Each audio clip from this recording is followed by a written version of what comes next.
Another action-packed edition of sports this morning has just kicked off from Channels TV Sports Center in Lagos, Nigeria. Thanks for joining in. I'm Austin Okonakman. Good morning and welcome. I'm Cecilia Amolbe. This is great to have you join us again. I'm Tayo Salah.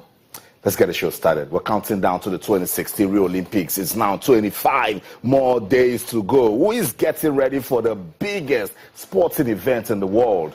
We're still counting down. Nigeria is definitely getting ready, but not as best as we can. Okay, well, we have new champions of Europe, no longer Spain. They had it back to back.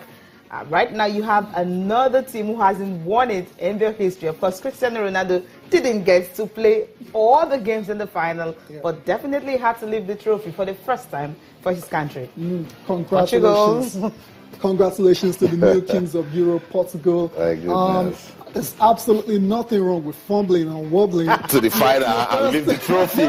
So your first major football title, so congratulations to them. Also on the show today, two-time Wimbledon champion Andy Murray says his latest win at SW19 is sweeter than his first triumph in 2013. And I'm wondering, like, what's the difference? I mean, in 2013, that was the first time, right? And this is your second time, but he's giving reasons. He says that last time in 2013 was more of a relief because of the long waits of getting a champion after 77 years.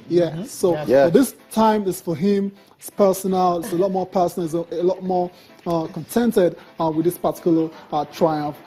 Andy Murray, it doesn't really matter. That's right. Right now, you're the man. You're the man right now. Looking at the Golden Slam, the Olympics is coming way, and of course, maybe that one, he might just win that one and just complete what he did in 2012. Well, if you look at Andy Murray, well, I think sometimes we kind of say he's a lazy player. Sometimes, especially when he's playing against the top seeds, there's always this mental block against sometimes Rafael Nadal, sometimes Novak Djokovic, sometimes even Roger Federer. But right now, I mean, I've seen Andy Murray who has been able to put those things behind him and just focus on his game. No more distraction. He's not, the pressure on him for this one, because immediately Djokovic crashed out. He was favourite. So he didn't actually allow that pressure to get to him. That's right. That's why he was able to beat Raonic. We're shocked. We felt, okay, this game might even go into 4 sets or even 5. But it was just a 3 sets. And now Raonic, of course, gave it all in the semi-final.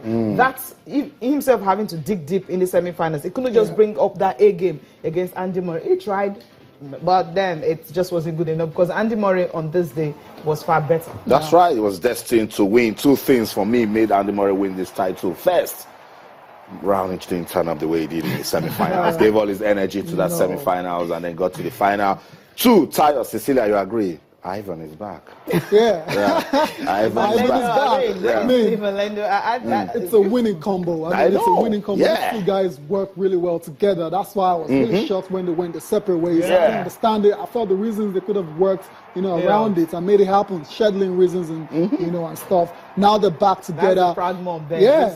Incredible stuff. Incredible stuff. Now they're back together, and the same problem they had in the last time around is still there. They're still going to give him, in terms of working with Andy Murray, still the same amount of time I'm still going to spend with Andy Murray. So I wonder why they didn't try to work it out then. But that's in the past now. They're back together now. Unbeaten run continues.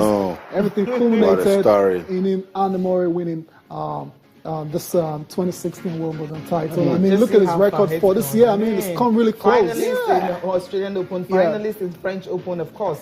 Right now, he had to be the champion. Let's see if he can also win the US Open. Let's see. I mean, Ivan is back. Andy Murray has won 3 Grand Slams. I know. Remember the time we said Andy Murray is doing everything. He can't win a Grand Slam. Yes. Nice. 3 already. And then finalists in the first 2 Grand Slams. Now he's winning this. I mean, what other place can he win? If not, now, did it for the fans, did it for the entire another US Open and see if he can just continue with that. We all know that Ivan Lendl has done so much work with this guy, and we can see the chemistry, we can see the push, the drive. He's more focused. Exactly. I mean, I would have loved to see Andy Murray's mom cry if he didn't win that. So he had to win.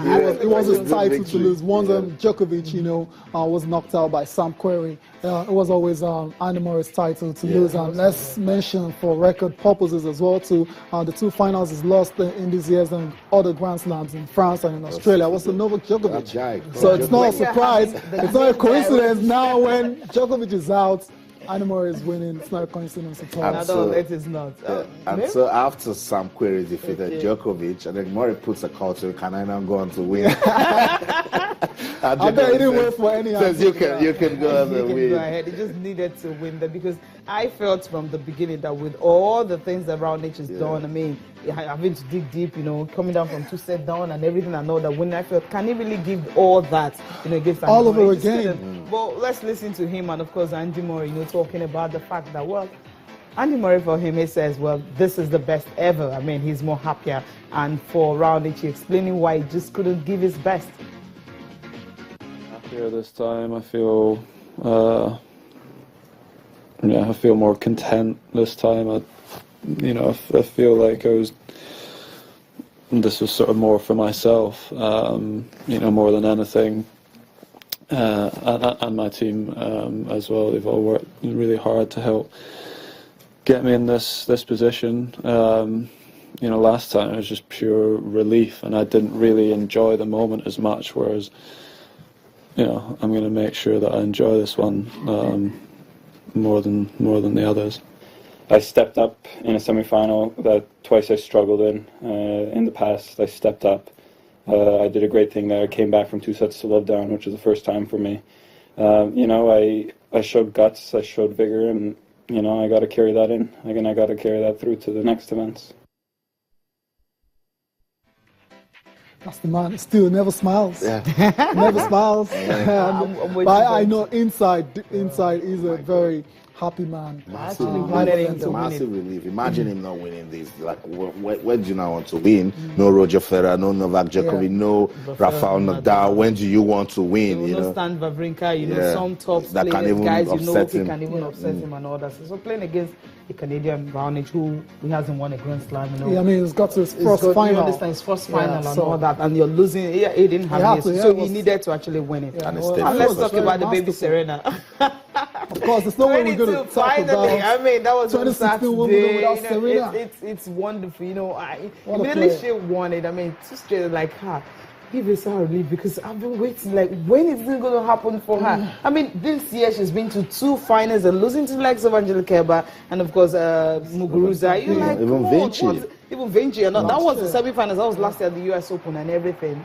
So it's a hard time she actually had to. I was like, Kerber, what happens to those your grinding strokes? Just what determination can do, because and she actually pushed Serena first set and the semi-fight. So Serena now looked at her and said, okay, she's ready for a fight. It means I need to come out stronger. Who wants this more? It's Serena. She's looking for a 22nd Grand. And this lady stopped me at the Australian Open. I'm not going to let her do it again. That's what it is, bro. And that's what happened.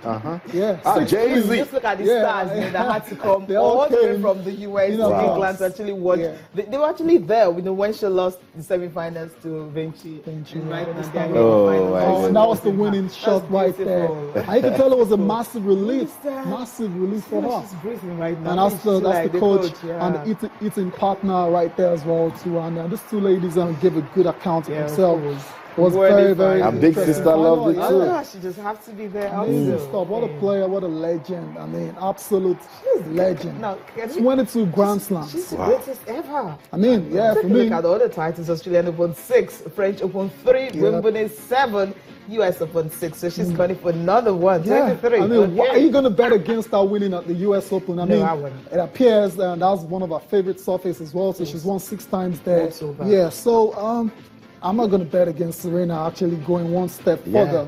And totally. I'm looking at 3 more. I'm looking at 3 more. And for this year, just 1 more to go. I know what I'm saying. Like, I'm let's take you one step at a time. I know. Just already putting pressure on her. Exactly.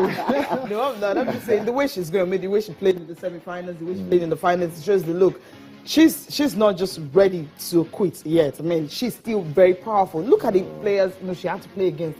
Big servers, good returners, and when you have players like that and you're able to just win convincingly, it shows that, well, Serena, she's definitely great. Serena Williams take about 34. She's still winning. When she's not winning, she's making it to the finals. She's telling the other ladies, look, I am women's tennis. Serena Williams. So you ladies have to step up, or I'll just keep winning all of them. So the pressure is off now, because we won't say when she win the 22nd Grand Slam. Well, not really. It's not totally off, because the press, what they start doing is when is she Do going to more for us. Exactly. Yeah. When is she going to make it 23? Yeah. What next? Yeah. Because right now they're tied with Steffi Graf. So I'm sure they'll want and it you have to go someone one who's more. on 24, right? Exactly. But Which not is not the open not era. The open era. Yeah. So they'll push her. Trust the media. They will. I'm sure she can handle it. Well. She can, of course. She definitely can handle it. Trust Serena Williams. So that's the story. Serena Williams, record-breaking Serena Williams after winning the Wimbledon Tennis Championship, the women's singles. She has now won 22nd Grand Slam. What a story!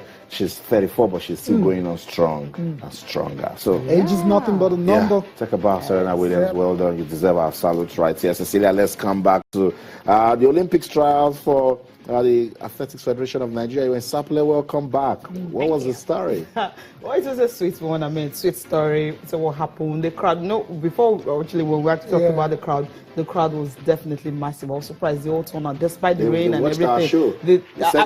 Of course, they needed to come out. They actually talking about it. They actually came watching and cheering everyone to victory and all that. But at the end of the day, how many showed up? I didn't get to see a lot. The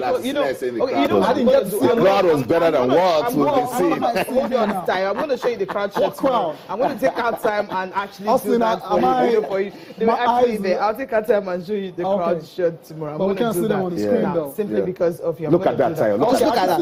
You can see. I'll show you the real one. I'll show you the real one. Okay. I'll show you the one tomorrow. You're definitely going to see. I mean, that was actually the 400 meters, and this is a 4x100 meters relay, the one that was done on Saturday for the ladies. At the end of the day, Nigeria, of course, won. Most of the countries were expected to come. They didn't turn up. Even some that came didn't make up the numbers and all. But trust the Nigerian girls were able to get something good out of this one. And the men? And the men, well, the story is, it's going to be, I think, maybe for the first time, I mean, we're not going to have it. I think in London 20 we didn't have that for the men, 4x400 and 4x100. But I wouldn't definitely preempt the IWF, but we know we're not there. So there's not going to be any magic. No, by tomorrow, IWF is going to release, the standard for the athletes that have qualified for the Olympics, both the relays and all the names of the athletes. So we'll definitely watch out for that. That's Agnes Sazua. She finished for the 4x100 meters women relay there. And look at their time for 30.86